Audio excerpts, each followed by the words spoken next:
দেশের অভ্যন্তরীণ নিরাপত্তার স্বার্থে সীমান্ত এলাকার মসজিদে চলছে মাইকিং, জোরদার করা হয়েছে টহল।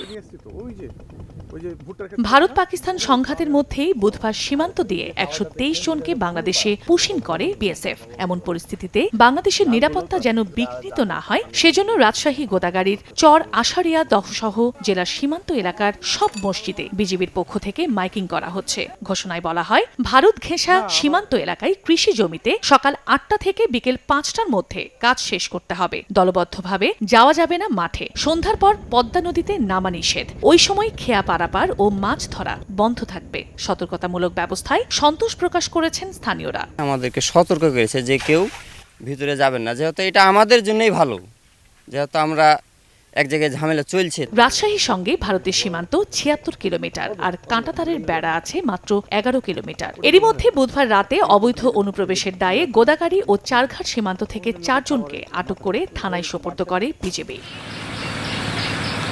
দক্ষিণ পশ্চিমাঞ্চলের সীমান্ত জেলা সাতক্ষীরাতেও বর্ডার গার্ড অব বাংলাদেশের টহল জোরদার করা হয়েছে, বাড়ানো হয়েছে গোয়েন্দা তৎপরতা। এই মুহূর্তে পরিস্থিতি স্বাভাবিক আছে, আমাদের এই যে বৈকারী যে এলাকাটা স্বাভাবিক আছে। এদিকে দিনাজপুরে এক অনুষ্ঠানে স্বরাষ্ট্র উপদেষ্টা জাহাঙ্গীর আলম চৌধুরী বলেছেন, ভারত পাকিস্তান সংঘাত হলেও বাংলাদেশের সীমান্তে কোনো অস্থিরতা নেই। সীমান্তের কৃষকরা নিশ্চিন্তে কাজ করতে পারবেন। এখানে কোনো ভীতির কোনো কারণ নেই।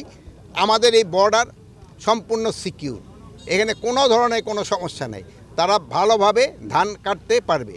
এর আগে বুধবার অবৈধ অনুপ্রবেশ ঠেকাতে সব সীমান্ত জেলার পুলিশ সুপারকে সতর্ক থাকার নির্দেশ দিয়েছেন আইজিপি। সর্বোচ্চ চেষ্টা করব চন্দ্র বিশ্বাস, ববি, সময় সংবাদ। আমাদের কোনোভাবে আমাদের